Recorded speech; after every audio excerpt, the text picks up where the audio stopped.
মুসলিম মসজিদে আকসা নিতে দেব না বেঈমানদের। জেগে মুসলিম মসজিদে আকসা নিতে দেব না বেঈমানদের। মসজিদে আকসা নবীজির কলিজা, মসজিদে আকসা আমাদের কলিজা, মসজিদে আকসা নবীজির কলিজা ছিড়তে দেব না বেঈমানদের। জেগে মুসলিম মসজিদে আকসা নিতে দেব না বেঈমানদের।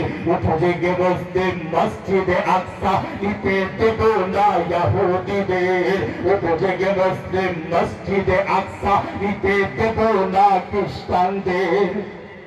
সন্ত্রাসী পশ্চিমা ইহুদি খ্রিস্টানেরা চায় আমাদেরকে রক্ত করে, আমাদের মসজিদ কেড়ে নিয়ে তারা ভেবেছে বানাবে গির্জাটাকে। এটা হতে দেওয়া যাবে না। ঠিক যাবে, ঠিক যাবে না।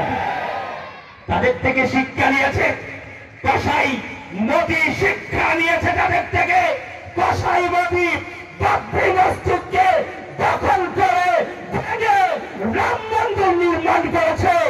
আমরা আল্লামা মামুনুল সহ, ওলামায়ে কিরাম সহ, নূর হোসেন নুরানী সহ আমরা ভারতের দিকে যদি রওনা দিয়ে মসজিদে বাবরি দখলে নিয়ে রাম মন্দিরকে লাথি মেরে আজান দিতে থেকে প্রস্তুতিকে আল্লাহকে দেখায় দিতে হবে।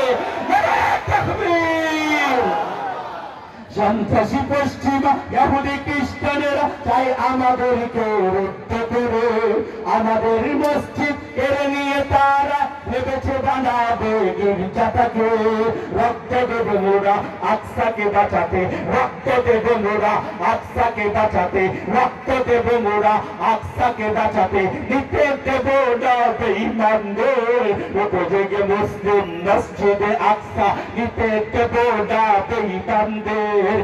জেগে মুসলিম মসজিদে আকসা নিতে দেব না বেঈমানদের।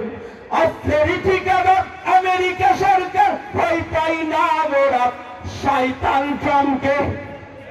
কথা কন না কেন ভয় পান? কথা কন না কেন ভয় পান? 20 বছর মোল্লার জাতেরা আপনারে বেঈমানদেরকে জোতা পিটা করে বের করেছে। আবারও তাদেরকে জোতা পিটা করতে কে কে প্রস্তুত হতে হবে? আল্লাহকে দেখা দিতে হবে। অস্ত্রেরই ঠিকানা আমেরিকা সরকার, ভয় পাই না ওই শয়তান ট্রাম্পকে। মসজিদে আকসা আমাদের মসজিদ, ওখানে দেবে তাদের নাক গলাতে।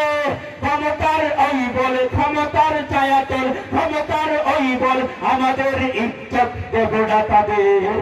জেগে মুসলিম মসজিদে আকসা নিতে দেব না বেঈমানদের। জেগে মুসলিম মসজিদে আকসা নিতে দেব না বেঈমানদের। মসজিদে আকসা আমাদের কলিজা, মসজিদে আকসা নবীজির কলিজা ছিড়তে দেব না ইহুদিদের। জেগে মুসলিম মসজিদে আকসা নিতে দেব না বেঈমানদের। জেগে মুসলিম মসজিদে আকসা নিতে দেব না বেঈমানদের।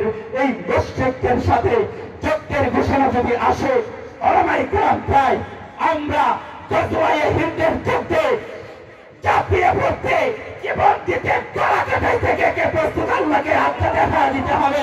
নারায়ে তাকবীর।